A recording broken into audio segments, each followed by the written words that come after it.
እንቋዕ ብሰላም ጸናሕኩም ክቡራት ተኸታተልትና ሎሚ ብዛዕባ ዝነወሓ ደቅኣንስትዮ ኣብ ዓለምና ክንዛረብ ኢና ካብዘን ሎሚ መሪጽናየን ዘለና ደቅኣንስትዮ ቀዳመይቲ ኮይና ዘላ ያው ደፈን ያው መበቆላ ኣብ ቻይና ኮይኑ ዓለም ለኻዊ ሬከርድ ዝሰበረት ዝነወሓት ጓል ኣንስተይቲ ኮይና ያው ክትውለድ ከላ ንቡር ሚዛን ናይ 3 ኪሎግራም ነይርዋ ብድሕሪኡ ግን ጓል 3 ዓመት ከላ 3,000 ዕጽፊ ናይ መሳተዋ እያ ትምገብ ነይራ ጓል 11 ዓመት ምስ ኮነት ቁመታ 187 ሰንቲሜትር ኮይኑ ብቐጻሊ 15 ምስ ረገጸት ቁመታ 205 ሰንቲሜትር ወሲኹ ኣብ ዓለም ለኻዊ መዝገብ ጊነስ ወርልድ ሬከርድ ክትምዝገብ ከላ ግና ቁመታ 233 ሰንቲሜትር ነበረ ቁመታ ከምዚ ክነውሕ ዘኽኣሎ ግና ጸገም ናይ ታይሮይድ ስለ ዝነበራ እዩ ያው ኣብ 2012 ጓል 40 ዓመት ከላ ካብ ዓለም ተፈልያ ሳንዲ ኣለን ኣብ ዓመተ 1955 ኣብ ቺካጎ ኢሊኖይ ተወለደት ዋላ ብዙሓት ደቂ ኣንስትዮ ዓለም ለኻዊ ሬከርድ ይሓዛ ሳንዲ ግና 16 ዓመት ዝኣኽል ጊዜ ናታ ነይሩ እዚ ሬከርድ ነዚ ሬከርድ ክትሕዞ ከላ 231 ሰንቲሜትር ነይሩ ቁመታ ከምዚ ገይሩ ከንወሓዝ ዝኣኽኣለ ነገር ድማ ጸገም ናይ ታይሮይድ ነይርዋ ካብ ዓቐን ንላዕሊ ሄርሞናት ከዓ የውፅእ ነበረ ኣብ ሙሉእ ህይወታ ኣይተመርዓወትን ዋላ እውን ዓርኪ ኣይነበራን ንሓፂር ግዜ ኣብ ሆሊውድ ትነብር ብምንባራ ኣብ ገለ ፊልማት ተሳቲፋ ነይራ ኣሜሪካዊት ባንድ ስፕሊትስ ኤንድስ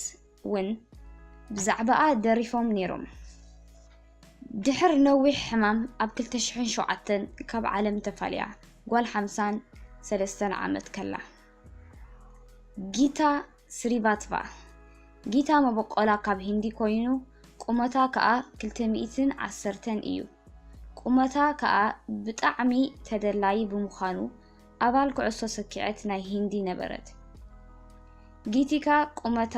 ካብ ኣቦኣ ፓዲክ ሽሪቫትቫ ወረሰቶ ንሱ ውን ቁመቱ 223 ሰንቲሜትር ነበረ ኣቦኣ እንተላይ ተጻዋታይ ኩዕሶ ሰኪዔት እዩ መቸም ናይዚኦም ብስድሮኦም እዮም ተተሓሒዞም ማሌ ዱጋንዴ ማሌ መበቆላ ኣብ ታይላንድ ኮይኑ ናይ ዓለም ዝነወሓት ጓል ኣንስተይቲ ሬከርድ ክትወስድ ከላ ኣብ 2009 ብ208 ሰንቲሜትር ተዕቀን ከላ ነዚ ሬከርድ ካብ ኣሊሲኒ ሲልቫ ጓል ብራዚል እያ ወሲዳቶ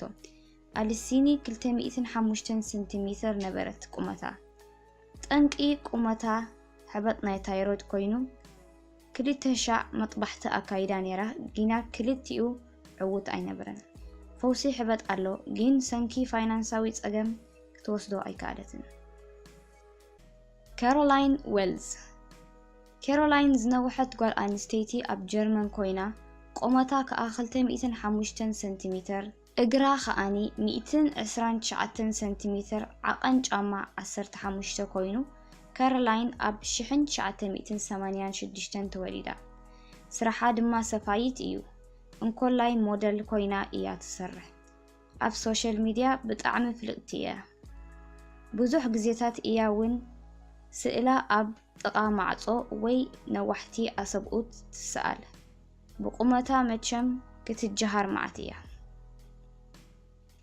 ንሎሚ መሃርን ኣዘናግዓን ኢልና ዘደለናዮ ኣዕጋቢ ረኺብኩሞ ክትኾኑ ኣዚና ንምነ ብዝመጽእ ክሳብ ንራኸብ ሰላም መዓልቲ ሰብስክራይብ ሼር ከዓ ኣይትሕመቑ